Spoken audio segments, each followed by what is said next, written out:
இளையகுமாரனை போல ஒருவேளை ஆண்டவரை விட்டு விலகி இருக்கிறீங்களா? தகப்பனை விட்டு உங்கள் மேல் நினைவாய் இருக்கிறவர், உங்களை மறவாத தெய்வம், உங்களை சிருஷ்டித்தவர், உங்களை உருவாக்கினவர், உங்களை மீட்டு கொண்ட தெய்வத்தை விட்டு விலகி இந்த லோகத்தின் மேல, இந்த லோகத்தில் உள்ளவைகள் மேல அன்பு வச்சு அது எனக்கு போதும்னு சொல்லி வாழ்ந்துட்டு இருக்கீங்களா? இன்றைக்கு தகப்பன் என்றைக்கும் மாறாதவர், அவர் நம்மை மறவாத. பாருங்க, இந்த இடத்துல எழுதப்பட்டிருக்கிறது, அவன் மனம் திரும்பி வரான். இந்த இடத்துல எழுதப்பட்டிருக்கிற காரியம் 20ஆம் வசனம் சொல்லப்பட்டு, எழுந்து புறப்பட்டு தகப்பனிடத்துல வந்தான்.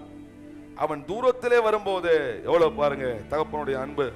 அவனுடைய தகப்பன் அவனை கண்டு மனதுருகி ஓடி அவன் கழுத்தை கட்டி கொண்டு அவனை முத்தம் செய்தான். இன்றைக்கு ஆண்டவர் உங்களை அவ்விதமாகவே நடத்த விரும்புகிறாரு.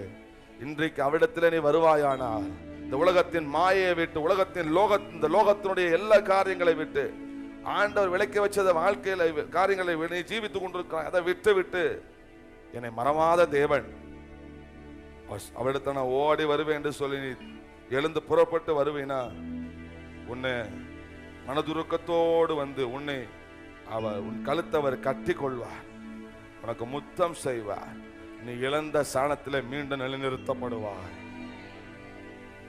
இன்றைக்கு இந்த தேவன் தர தருணத்தை நீ இழந்துராத, சபையை இழந்துராத. கண்ணை மூடி அப்படியே தேவ சமூகத்தில் கேளுங்க.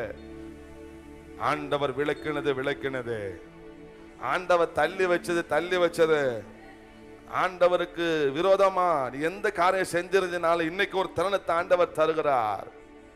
அவரிடத்துல வா, அவரிடத்துல ஓடி வா, மனம் திரும்புதலோடு ஓடி வா. உன்னை மீண்டுமாய் உன்னை சாணத்திலே நிலைநிறுத்த